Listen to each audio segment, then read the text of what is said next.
Big week this week, Senator, in terms of the only constitutional requirement for the legislature and the Senate passing its own version of the budget for the next fiscal year. Give us some details on what came down this week. The Senate did meet out on the Senate floor and go through those budget bills. As I've discussed in the past, I do serve on the Senate Appropriations Committee. Those budget bills were passed at the Senate Appropriations Committee and moved to the full Senate floor for debate.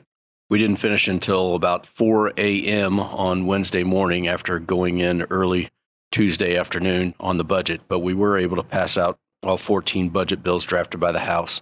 Unfortunately, we did increase spending by about $4 billion more than the House bills. There's some good things in the budget, but I do have a lot of concerns with, it seems like, the excess spending that we are doing as a state government in whole. It wasn't but a few years ago that we had a $28.7 billion budget, in fact, about 5 years ago. However, this year's budget is over $50 billion, so almost $22 billion more in the last 5 years. A lot of that is due to social services spending and Medicaid expansion, but there's also several pet projects in this budget, and then I think we need to take a closer look at many of those.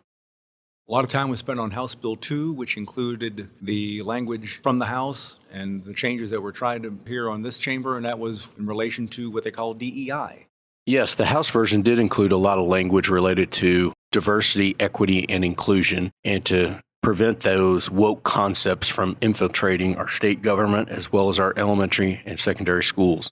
Unfortunately, the Senate Appropriations Committee stripped out those safety precautions and provisions, and I tried to add a modified version of anti-DEIB language back into House Bill 2, elementary and secondary education. I believe that these woke principles don't have any belonging in House Bill 2, especially when it comes to teaching our kids. The first amendment that I offered was ruled out of order by the President pro tem. The second amendment was actually voted down 14 yes to 18 no. So I was one of the 14 yes votes in order to say that we don't need these woke diversity, equity, inclusion, and belonging procedures in our schools. And unfortunately, that amendment failed. There's a week left in this process, and the next step is House and Senate to get together for conference committees, and that leaves little time for getting it back through the House, through the Senate, and on the governor's desk.